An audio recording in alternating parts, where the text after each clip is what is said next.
පාසල් ජීවිතයේ අවසාන කඩයිමේ ප්‍රතිඵල අද හවස නිකුත් වුණා. ඉස්සෙල්ලම ඒ කඩයිම සාර්ථකව ජයගත් අයට උණුසුම් සුබ පැතුම්. ඒ වගේම බලාපොරොත්තු වුණු ප්‍රතිඵල ලබා ගන්න බැරි වුණ අය දුකින් ඉන්නේ නැතුව අලු මතින් නැගිටින ෆීනික්ස් කුරුල්ලෙක් වගේ අදම මේ ලැබුණු අවස්ථාව ඔයාගේ ජීවිතේ ටර්නින් පොයින්ට් එක කරගන්න.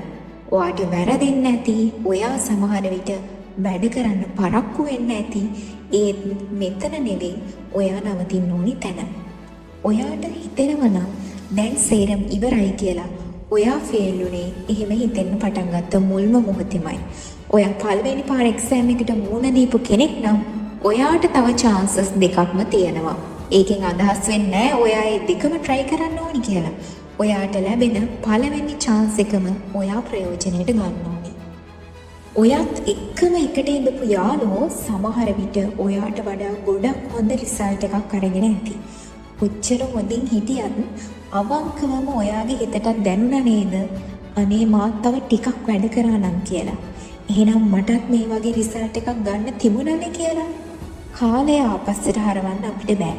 ඒ නිසා අපිට අතීතේ වෙනස් කරන්න පුළුවන් කමකුත් නෑ. හැබැයි තාමත් ඔයාට ඔයාගේ අනාගතය වෙනස් කරගන්න අවස්ථාව තියෙනවා. ඉතින් තවත් පරක්කු වෙන්න එපා. උන දේ ගැන දුක් වෙන්නත් එපා. සාර්ථක වුණ ඔයාගේ යාළුවෝ වින්ද සතුට ඊළඟ අවස්ථාවේදී ඔයත් විඳලා ඔයාගේ දෙමව්පියන්ට ඒ සතුට ලබා දෙනවා කියලා ඔයාගේ හිතටම ඔයා අදම ලොකු පොරොන්දුවක් දෙන්න. ලංකාව වගේ රටකින් අපිට ගොඩ යන්න තියෙන එකම මාර්ගය තමයි අධ්‍යාපනය. මේ සමාජ ඇතුලේ ඉඳී ඔයාටම තේරෙනවා ඇති නේද ඉගෙන ගත්ත මිනිස්සෙන්ගේ තියෙන වෙනස. ඔයා අද ඉන්නේ කොයි මට්ටමක වුණත් ඔයාව ඉහළට ගෙනියන්න පුළුවන් එකම ඉනිමඟ තමයි අධ්‍යාපනය. සමහර විට පණට පණ දෙන්න වගේ හිටපු යාළුවෝ මුළු ලෝකෙම ඔයා තමයි කියලා ආදරය කරපු අය ටිකින් ටික ඔයාගෙන් ඈත් වෙන්න පටන් ගන්න උනත් පුළුවන්. ඒකට කමක් නැහැ. මොකද ඔයාගේ ජීවිතය ඇතුලේ ඔයා තියාගන්න ඕනි ඔයාගේ වටිනාකම වැඩි කරගන්න උදව් වෙන දේවල් විතරයි. ඔයාව පහරට ඇදලා දාන ඔයාගේ ශක්තිය හීන කරන දේවල් ඉබේම ඔයාගෙන් ඈත් වෙලා යයි. තාම හරියට පටන් අරගෙනවත් නැති ඔයාගේ ජීවිතේ පටන් ගන්න පියවර අදම තියන්න. කා වෙනුවෙන්වත් නවතින්න එපා. මොකද ලෝකේ කවදාවත් ඔයා වෙනුවෙන් නැවතිලා තියෙන්නේ නැහැ. ඔයා දුක් වෙන එක විනාඩියක් ඇති ඔයාව අනිත් අයගෙන් අවුරුදු ගාණක් පස්සට කරලා තියාගන්න.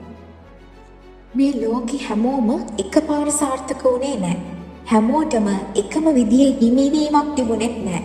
සමහරු හරිම ලේසියෙන් ළඟා කරගන්න දේවල් තවත් සමහරු ළඟා කරගන්නේ ගොඩක් මහන්සි වෙලා. අන්නේ ඇත්ත තමයි ඔයා මුලින්ම තේරුම් ගන්න ඕනේ.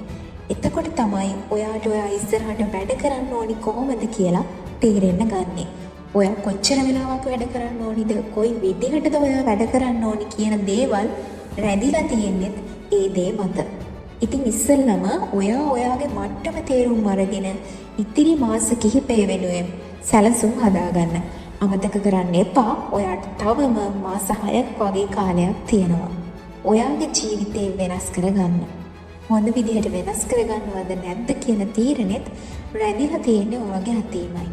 ඔයාම තමයි ඔයාගේ ජීවිතයේ අයිතිකාරයා. ඉතින් ඔයා ගන්න තීරණවල වගකීම වගේම ඔයා කරන කියන දේවල් නිසා ලැබෙන ප්‍රතිඵල අයිති වෙන්නේ ඔයාටමයි. ඉතින් අදම පටන් ගන්න. ඔයාගේ ජීවිතය වෙනස් කරන්න ඕනේ ඔයාමයි. ආයෙම හැමෝටම සුබ අනාගතයක්.